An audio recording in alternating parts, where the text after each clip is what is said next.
sama-sama bekerja lah. Jadi saya tadi kerjakan di gereja. Kalau mau jadi imam, pertama dekat dengan Tuhan. Jadi jangan macam-macam, jangan bicara bukan sama Tuhan. Kedua, dekat dengan uskup. Dalam gereja Katolik, imam hanya ambil bagian dalam martabat uskup. Ketiga, dekat dengan sesama imam. Jangan berjalan sendiri. Dan keempat, dekat dengan masyarakat. Itu baru jadi imam yang baik ya. Imam yang benar. Dan supaya bertahan sebagai imam yang baik, harus berdoa, baca kitab suci, dan merayakan Ekaristi. Itu baru. Dan mereka khusus di Papua ini, saya selalu menekankan, kita para imam di sini, kalau kita mau maju, mari kita tekankan pendidikan. Menurut Nelson Mandela, itu tokoh emansipasi di mana? Di Afrika Selatan. Dia mengatakan, hanya lewat pendidikan terjadi perubahan. Tidak ada cara lain. Karena kalau kita bodoh, tidak berubah. Jadi harus. Dan ada juga tokoh lain. Ini aktivis dari Amerika Serikat, Malcolm X. Dia katakan bahwa pendidikan adalah paspor untuk masa depan. Kalau Papua ini mau menguasai masa depan, bahkan menguasai Indonesia, pendidikan. Karena kalau kita bodoh-bodoh, orang kuasai kita. Nah, jadi ini saya garis bawahi kepada pastor-pastor di sini. Mulai dengan pendidikan. Karena itu sekarang di sini, lihat pastor-pastor baru sedikit tapi saya sudah studikan. Ya, dari 4 yang tadi, studi di Manila, studi di mana, ya, ada juga studi filsafat. Kenapa? Kalau tidak ya seperti Bapak Rektor, karena orang terdidik, atau Bapak Fedi, atau Bapak Join, semua orang terdidik, Bapak RW. Kalau tidak, mesti ya ini yang saya utamakan di sini. Ya, itu saja. Bapak Uskup, tadi kita dengar ada rencana untuk pembangunan seminari tingkat SMP di Merauke. Pertimbangannya apa, Pak? Begini ya, kalau kita mesti ada imam-imam di masa depan, karena menurut saya, ya bertahun-tahun tidak ada imam di sini.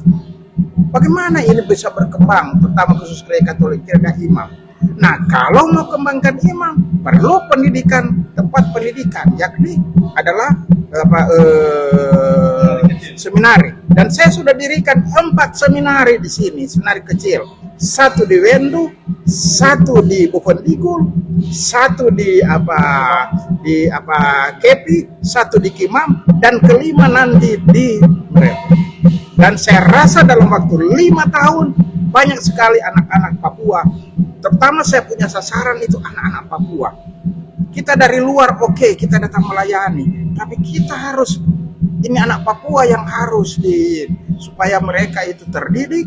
Dan juga tidak apa-apa, mungkin mereka tidak jadi pastor, tidak apa-apa, tapi sekurang-kurangnya sudah dapat pendidikan di seminari. Kalau untuk Merauke kapan mulai dibuka, Pak? Untuk yang di Merauke kapan mulai dibuka? Dibuka, saya harap bulan Agustus. Coba saya semua saya udah bilang kepada ketua YPK di sini, cepat minta surat izin. Nah, nanti dari provinsi Tulus. Saya meminta juga supaya seminari menjadi SMA seminari, supaya menjadi bunga di Papua Selatan ini, sehingga orang lain sudah, mereka tidak jadi pastor, bukan urusan saya, itu urusan Tuhan. Tetapi kita sudah membuat pendidikan yang bermutu dan berbobot. Itu saja. Tapi lokasinya di mana, Pak? Yang di seminari sekarang, Pastor Bonus. Karena seminari yang Pastor Bonus yang baru saya pindahkan ke Rumah Bina. Karena saya lihat itu seminari Pastor Bonus sekarang memalukan, cuma seperti di pinggir kali dan sebagainya. Saya malu sebagai uskup agung. Orang datang di sini, wah, bagaimana keuskupan agung seminari begini? Saya pindah. Supaya kita lihat, dapat kelihatan bagus. Orang datang bagus seperti di sini. Anda datang senang, lihat toh teratur dan bagus. Masih banyak, Pak. Bapak Uskup, satu lagi, Bapak di Kabupaten Merauke kan sekarang lagi nggak aman tuh, Bapak. Banyak kasus-kasus kriminal disebabkan oleh miras. Mungkin tanggapannya Bapak terkait miras di Merauke gimana, Bapak? Tapi kalau saya Kabupaten Merauke itu sebenarnya aman. bandingkan dengan kabupaten-kabupaten lain. Jadi kita harus optimis terhadap Kabupaten Merauke bahwa ada kasus-kasus itu biasa. Ada kasus-kasus itu biasa. Nah, mari kita selesaikan bagaimana? Tentu bersama-sama gereja, juga umat muslim, pemerintah, kita kerjasama dan sebagainya. Jangan cuma satu pihak, ya kerjasama. Dan yang berikut juga, kasus-kasus itu terjadi apa? Dari orang-orang yang tidak terdidik. Kasihan. Jadi coba kita bikin pendidikan di sini untuk mereka. Jadi jangan pesimis tentang Kabupaten Merauke.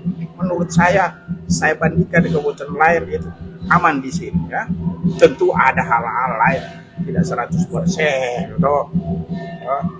Itu saja. Tapi untuk salah satu hal yang sangat penting komitmen Uskupan untuk masalah pendidikan yang dari tahun ke tahun sampai detik ini juga masih bermasalah. Ya sudah, tadi saya sudah bilang toh. Tentu saya mulai dulu dengan pendidikan para calon imam. Karena mereka yang saya kuasai di Ambon, saya mulai dengan pendidikan para imam. Sekarang ada 21 pastor bekerja di pendidikan. Jadi kita kuasai pendidikan di sana. Di sini, maaf ya, saya lebih gampang tentu saja kalau yang kepala SMA, kepala SMP, seorang pastor. Kalau dia kacau, saya langsung pecat.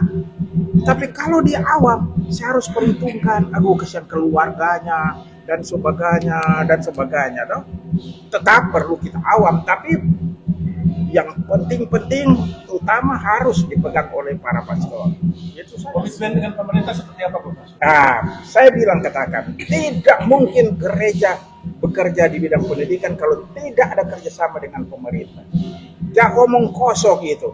Jadi kita tidak boleh bermusuhan dengan pemerintah, karena kita punya panggilan yang sama, membangun anak-anak bangsa dan pemerintah.